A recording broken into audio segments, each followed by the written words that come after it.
Yo, what's up everybody? Welcome back to the channel. Today just gonna make a quick video on what I thought about Stephen Fulton versus Brandon Figueroa 2. I'm just gonna get into it. I'm gonna start off with Brandon Figueroa. What was this guy doing? You know what I mean? What was all that switch hitting and smothering? To be honest with you guys, I ain't got much to say about this man. I just wasn't impressed at all. If I got anything positive to say, it would be that his conditioning was great and his chin was great. You know, Scooter or Stephen Fulton ain't known for his power, but he's sharp and he's explosive and he's accurate, and he landed flush on Figueroa over and over and over, and Figueroa never looked hurt. But that's about it for me. You know what I mean? When it comes to positive, he smothered his work again, just like he did in the first fight. To be honest with you guys, I never understood the outcry of robbery or whatever it was in the first fight. I thought Fulton had him beat clear in the first fight, and even clearer in this fight. It wasn't even close. Figueroa needs to stop charging in with his head like a goat, because he can't work inside like he thinks he can. At least not against Fulton. His technique is not good inside. He got no torque in his shots. He doesn't turn his hips when he shoots inside.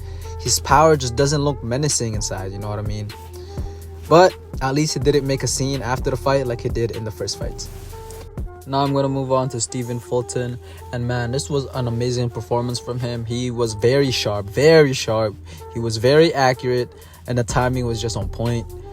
He did good work in the orthodox stance and southpaw stance. Very good switch hitting, man. He showed a really good inside game, which to me is very, very impressive, because in doing so, he beat Figueroa in his own game. His clinch game was great. You know, he looked very strong. He didn't get bullied. He pushed Figueroa back even in some instances, and he didn't let Figueroa just muscle him around. You know what I mean? He didn't let him just throw him around. It looked as though that Figueroa is the much bigger man in general. So for him to, you know, push back Figueroa and bully him a little bit, you know, give him a taste of his own medicine, that was very good to see. Another thing, Fulton's defense was really good. It was tight. Reaction time was great, and the times that Figueroa did land, he wore the shots very well. You know, he never was hurt. The conditioning was phenomenal. He did not sit once in the during the break. He didn't look tired at all. And man, you know, he pissed up Figueroa in the mid-range, you know what I mean, and inside. Fulton used the proper tools when the moment called for them. He usually is a mid-range fighter, right? But when Figueroa would force an inside fight, he got real good short punches in, you know, short hooks, short uppercuts. I love those uppercuts, man. He was working them all night. They popped Figueroa's head up, which made them eye-catching, you know what I mean? In the mid-range, his straights found the mark often, whether that be his straight left or straight right. They found the mark, and he's looping rights as well. Overall, guys, spectacular performance by Stephen Fulton. He said this was going to be reminiscent of Mayweather Maidana 2, and it truly was. I really thought that it was. He made easy work of Brandon Figueroa.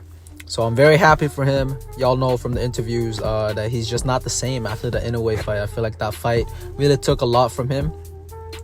He also said that he's been treated differently from the media and from the people in his personal life. So he's just been fed up with the media, you know what I mean? If you watch any interviews, the energy just isn't there. He looks and sounds almost depressed and angry with everybody, you know what I mean? So this was a great confidence booster, and I'm really happy for him. I was rooting for him in this fight. He got the job done, and yeah, I'm overjoyed for him. Everybody doubted him. Hell, he was the underdog tonight, right? A lot of people thought he was gonna get knocked out, or, you know, a lot of people thought he was gonna get stopped. But hey, we saw what we saw. Stephen Fulton is him. He is still him. Everybody loses to Inoue, right? Inoue is a different breed. He is a monster. He is a top 3 pound for pound right now. You know what I mean? Stephen Fulton, in my opinion, no hate, but he will never crack top 5. There's just levels, right? People to just like write him off after losing to a top 3 pound for pound fighter in the world was just ridiculous to me. You know what I mean? Especially against someone like Brandon Figueroa, who I never really thought highly of. Even Fulton also fought with that swag that he used to fight with. He fought with confidence, and you love to see that, man. So congratulations to Stephen Fulton on this major win. He is now a 2-division world champion, and it is well deserved. One more thing, guys. Fulton's ring gear, yo, that shit was fire. The Timbs was hard, and it really showed what he was on tonight. He was about that smoke, and he stood on business. You know what I mean? But what do you guys think of the fight? I'd love to hear your thoughts. What do you think of Stephen Fulton? What do you think of Brandon Figueroa? What do you think Fulton should do next? Who should he fight next? Please leave a like and subscribe. And I want to thank you guys so much for watching, and I hope you guys have a lovely day. Thank you.